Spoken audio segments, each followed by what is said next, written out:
access to markets, whether you're an individual investor trading one share or a big institution, access to markets as they're moving up and down is a really critical piece of our capital markets. And what happened on January 27th and 8th was not good for millions of investors.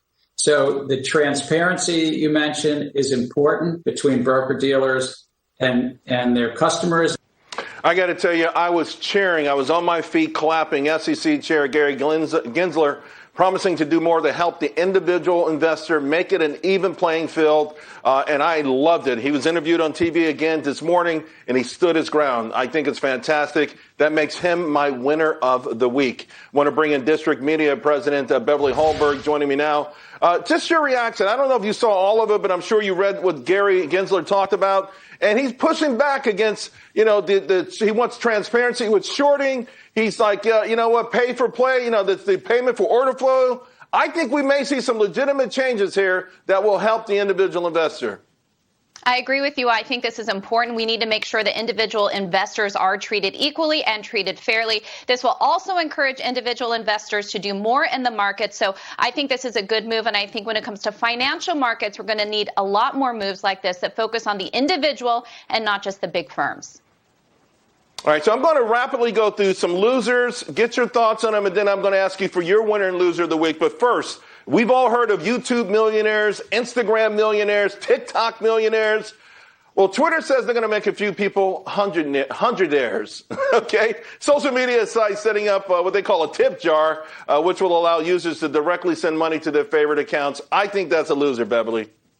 I think it's a loser for two reasons. First of all, if you like the commentary of someone on Twitter, you retweet their content. You don't need to give them money for it. Also, Twitter is only allowing certain accounts to get these tips. So do we really think Twitter should be the arbiter of what is good content or not? Ooh. So I think this is a big loser.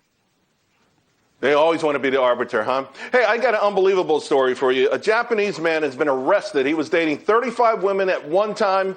So they can all buy him gifts, presents. Beverly and I don't want to go there, but I believe that maybe this guy would be the loser in the women's locker room and maybe in the high school men's locker room, the winner there. But your thoughts?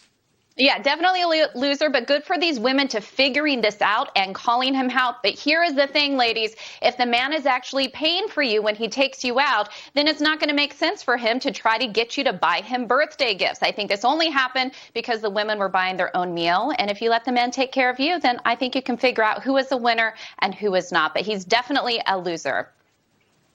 Yeah, he's an ambitious loser, though. All right, so it's a bird, it's a plane. No, it's a Chinese military rocket, and it's tumbling toward Earth. Here's the thing. Nobody knows where it's going to land. So, golly, I don't know what your weekend plans are, Beverly, but don't put them in stone just yet. Your thoughts? Yeah, look up, watch out for falling things from the sky. But here's the thing. This is only one piece of about 9,000 tons of space junk that is floating around the world. I think it's something that we need to look at, try to clean up the atmosphere so that we don't have to worry about what is going to fall on our heads. Yeah, you know what? Maybe metal umbrellas might not be a bad bad business model after all. Not during lightning. I want to go to lightning, though.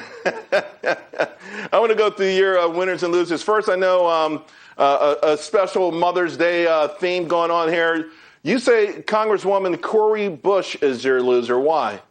She is my big loser because yesterday at a hearing, she referred to mothers as birthing people. I think words do matter, and it's important to call out correctly that it is women who carry children and birth them. And since Mother's Day is upon us, I think it's important to rightly acknowledge that it's only women that can birth children. Right. So she is my loser.